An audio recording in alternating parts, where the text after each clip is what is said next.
This crime is extremely graphic. Viewer discretion is definitely advised. Also, I would like to apologize for probably butchering the Polish names in the story.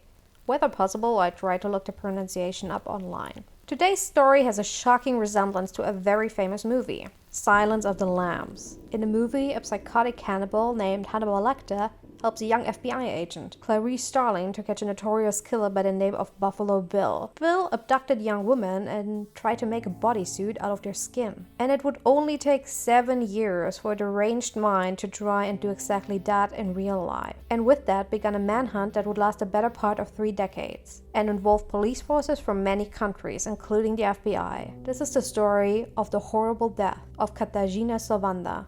It was cold on January 6, 1999, as the crew of the Elk, a tugboat operating on the longest river in Poland, the Vistula, had to stop their work. One of the men had noticed something floating on top of the water. At first, he couldn't make out what it was, but as they fished it out, they immediately dropped it to the deck of the ship. The smell was unbearable. Not even the cold weather could stop it. At first, the crew thought it was some form of industrial rubber, until one of them noticed something that would shock these men for life. Attached to what they thought was rubber was an ear, a human ear. They immediately called the police and they tested the object to confirm it was in fact human skin. And not only that, the computer also spit out a DNA match. Not even 2 months before the gruesome find on November 12, 1998, a woman entered a police station in Nowa Huta, the easternmost district of Krakow in Poland. She was there to file a missing person report. Her daughter, Katarzyna Zowada, was supposed to meet her at the psychiatric hospital of the city. Katarzyna was a patient there to get treatment for depression, but she never showed up. The police told her mother to go back home and wait.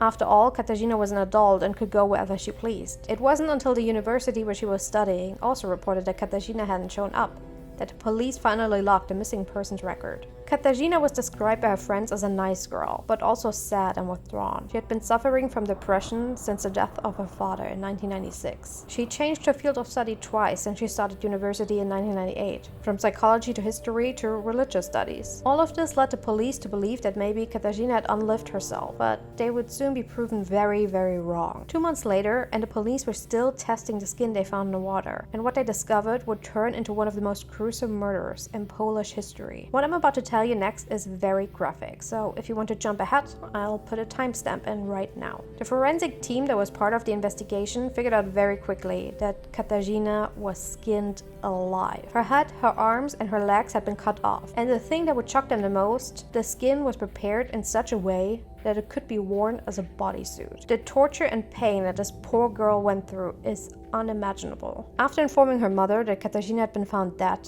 the real investigation started. The police immediately began combing the river in the hopes of finding evidence or at least the rest of her remains. On January the 14th, they found one of her legs and some or all of her clothing. Now, the sources kind of vary in that. Some say they found all of her clothing, some say they found some of them. The rest, including her head, are still missing to this day. Whether the murderer buried them or they were swept away in the river is unknown. The investigation ran into a wall pretty quickly. Any DNA the murderer had left had been cleaned off by the water. They couldn't even be completely sure how long she had been dead or where she was killed for that matter. The Polish police even called other police forces outside of Poland, including the FBI, to help them solve this case. Then finally in May 1999, they got something that they thought would finally help them solve this case. The forensic medicine unit in Krakow got the body of a decapitated and scalped man. As it would turn out, it was the man's own son, Vladimir, who had killed him, and was then spotted walking around wearing a mask made of the skin he pulled from the head. The police immediately thought he was also Katarzyna's murderer, but no evidence to support it has ever been found, and Vladimir denied killing her or even meeting her. He was sentenced to 25 years in prison, which he's currently serving in Russia, per his own request. Only a year later, Katarzyna's case was officially closed,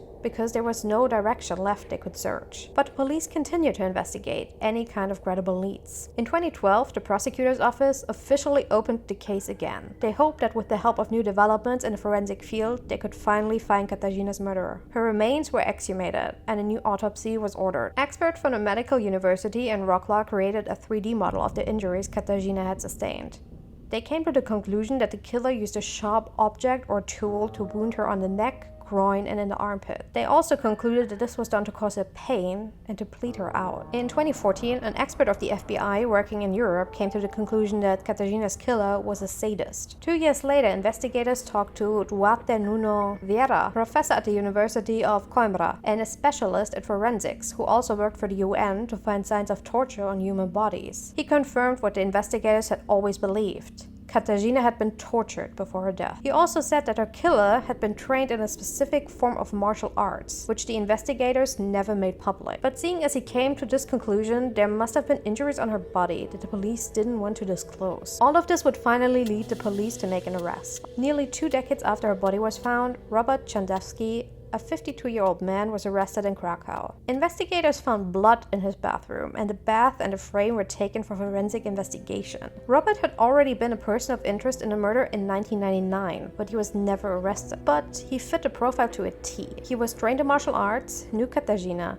and even visited her grave on multiple occasions. He had a long history of harassing women, and he had worked in a dissecting lab where he dealt with human bodies. Even more telling, he worked in the Krakow Institute of Zoology, where he learned about the process of preparing animal skin. One day, one of his co-workers came in and discovered that Robert had killed and skinned every last rabbit that the institute had. Of course he was fired, but he refused to explain to anyone why he had done it. And Robert actually practiced martial arts. Again, we don't know what kind of martial arts because the police refused to say. Now, all of this would probably still not be enough to arrest him. But then a friend of Robert's actually wrote to investigators a letter. What's inside? We don't know. No one knows, because the police to this day refuses to publish it, or at least tell people what was said. But after that letter, Robert got arrested, so I think we can probably speculate that he admitted the murders to his friends, or something like that. Now, most of the sources in this case are in Polish, so it was really hard to figure out what was happening afterwards. Some source said that the blood was Katarzyna's, but that would be really weird after nearly 30 years, so I'm not too sure about that. Robert got charged with aggravated murder, but he to this day even denies knowing Katarzyna, which is a bit weird. Police had put up cameras on her grave, and they saw him there. Why would you go to a grave of someone you don't know? Now, the trial is still pending. Apparently, investigators are still gathering evidence. Nonetheless, Robert is still in prison to this day. Katarzyna's mother will be there at the trial. To this day, she had not been allowed to bury her daughter's remains. The grave that Robert visited was empty. And while a man has been sitting in prison for the last few years, Katarzyna Zowada's murder remains unsolved. I hope you enjoyed this video. Please don't forget to subscribe and to like. And if you have any information about this case, please don't forget to leave it down in the comments below.